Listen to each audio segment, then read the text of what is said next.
Kembali di kabar siang, pemirsa, Peggy Setiawan dijadwalkan akan menjalani tes kebohongan pada Rabu esok.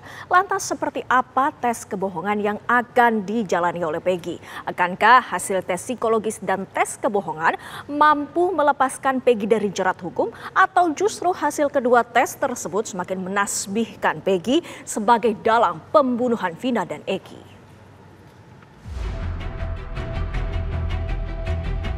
Hari Sabtu dan Minggu kemarin, Peggy Setiawan menjalani tes psikologi selama kurang lebih 7 jam. Ada 3 psikolog dari luar Polda Jawa Barat yang melakukan tes psikologi kepada Peggy Setiawan. Dalam tes ini pula juga didalami terkait pola asuh dan tumbuh kembang dari Peggy Setiawan ketika berada di usia 18 tahun. Di mana saksi merubah keterangan, saksi memberikan keterangan di media, tapi ternyata dikonfirmasi dengan BAP 2016 beda, bingung sendiri. Artinya di sini ada hal yang kemudian bias. Bias bisa karena dia nonton film, terpengaruh. Kemudian bias karena dia ikuti di medsos dan sebagainya.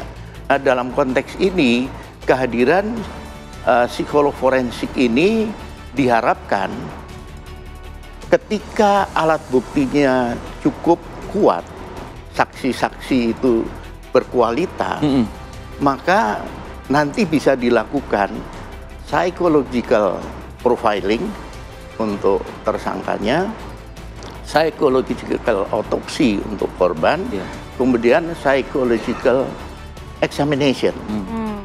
Nanti hasilnya berkualitas kalau alat buktinya memadai. Masalahnya sekarang adalah kondisinya sudah seperti ini.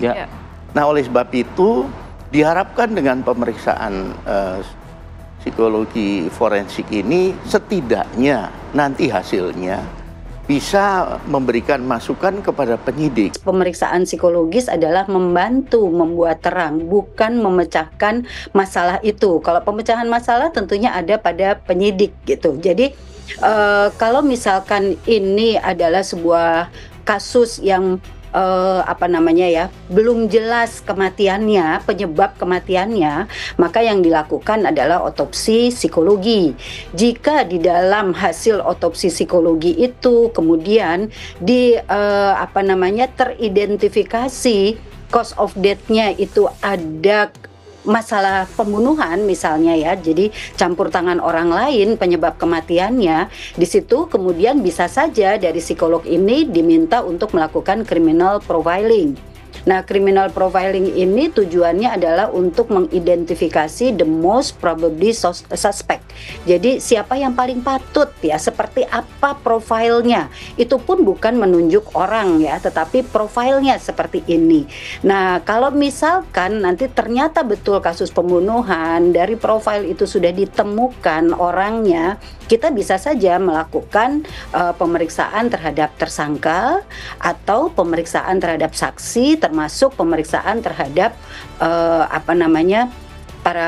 para tersangka. Misalkan ternyata tersangkanya ini lebih dari satu. Nah, pemeriksaannya untuk apa? Untuk mempelajari perilakunya. Perilaku itu tidak terlepas dari faktor kepribadian yang dimiliki oleh seseorang Setiap orang itu berperilaku dipengaruhi oleh faktor kepribadiannya. Maka kita perlu untuk melihat seperti apa sih faktor kepribadiannya, dan itu nanti akan direlasikan dengan apakah yang bersangkutan memiliki risiko keberbahayaan, apakah yang bersangkutan ini keterangannya bersesuaian dengan indikator keterangan yang kredibel.